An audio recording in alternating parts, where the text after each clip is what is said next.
ஆப்கி அதாலத்ல doctor Farooq Abdullah மீது உள்ள குற்றச்சாட்டு.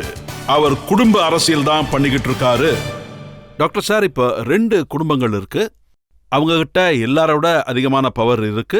ஒன்னு எம் கருணாநிதி அவரோட குடும்பம், அவர் முதலமைச்சர், அவர் மகன் கேபினெட் மினிஸ்டர், அப்புறம் அவருடைய மருமகன் கிராண்ட் மருமகன் கூட கேபினெட் மினிஸ்டர். 2வது ஃபாரூக் அப்துல்லா அவரோட குடும்பம்.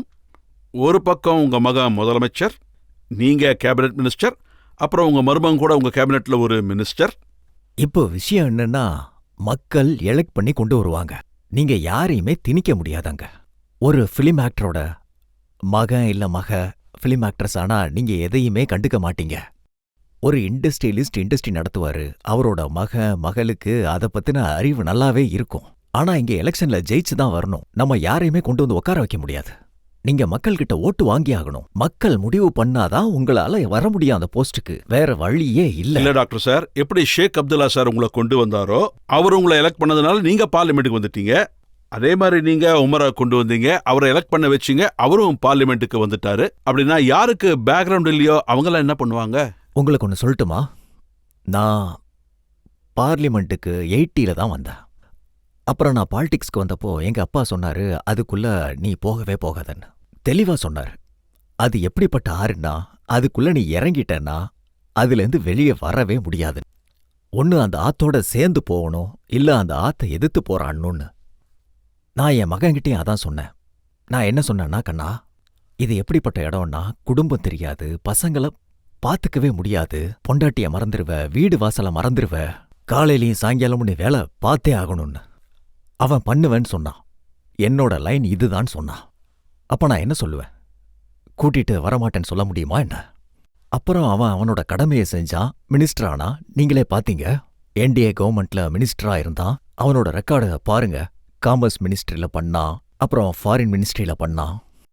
ஒரு மனுஷனை ஒரு இடத்துக்கு கூட்டிட்டு வர முடியும்னா, அப்புறம் அதுல அவன் எந்த அளவுக்கு முன்னேற முடியும்னா அது அவனோட. ஆனா இந்த வாட்டி கொஞ்சம் அதிகமாயிடுச்சு.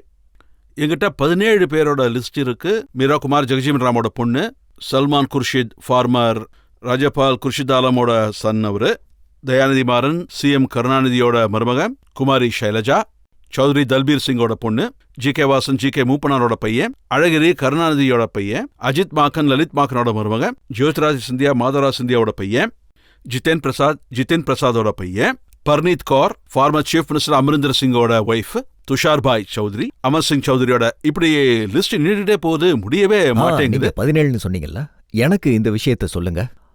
543 பேரு அவங்களோட இந்த லோக்சபால இருக்காங்க. 200க்கும் மேற்பட்டவங்க ராஜ்யசபால. ஒருவேளை 17 பேர் வந்துட்டாங்கன்னா நீங்க ஏன் அதை அவ்வளோ பெருசா காட்டுறீங்க? இவங்கெல்லாம் பரம்பரையில வராங்கன்னு. அதுல சாதாரண மக்களும் கூட தான் இருக்காங்க. நான் என்ன சொல்றேன்னா, 543 எம்பிக்கள் இருக்காங்க. அதுல 206 பேரு காங்கிரஸ் பார்ட்டியை சேர்ந்தவங்க. அவங்களுக்குள்ள பாத்தீங்கன்னா இந்த 17 பேரு கிட்டத்தட்ட இந்த மாதிரி வழியில வந்தவங்க தான். அவங்க அப்பாவோ அம்மாவோ தாத்தாவோ அரசியல்ல இருக்காங்க. நான் என்ன நினைக்கிறேன்னா, அவங்களுக்கு கடவுளோட கருணை இருக்குன்னு.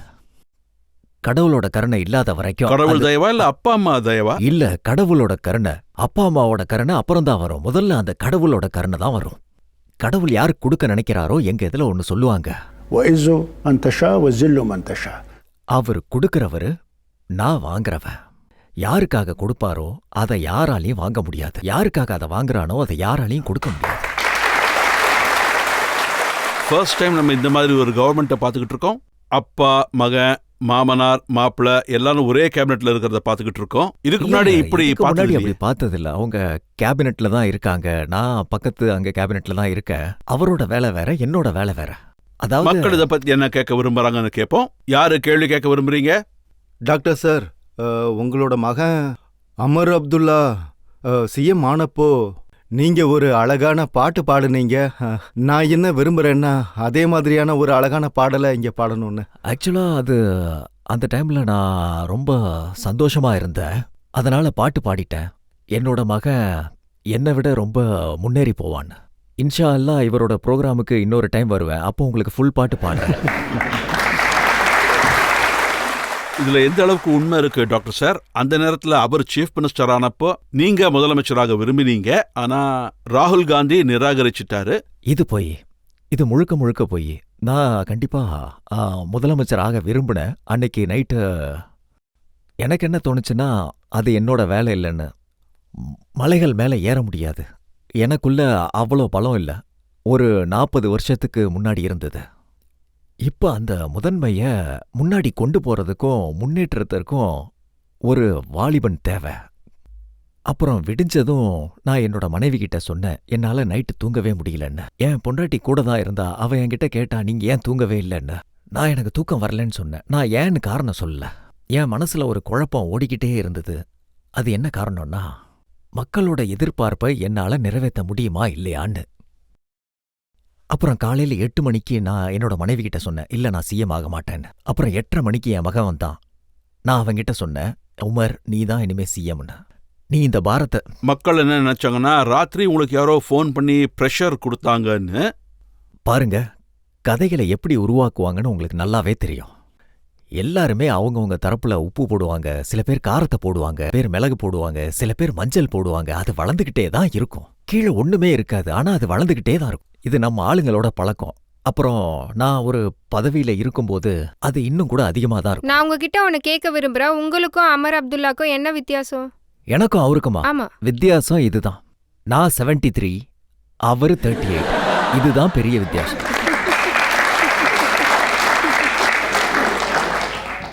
ரெண்டாவது வித்தியாசம் இதுதான்.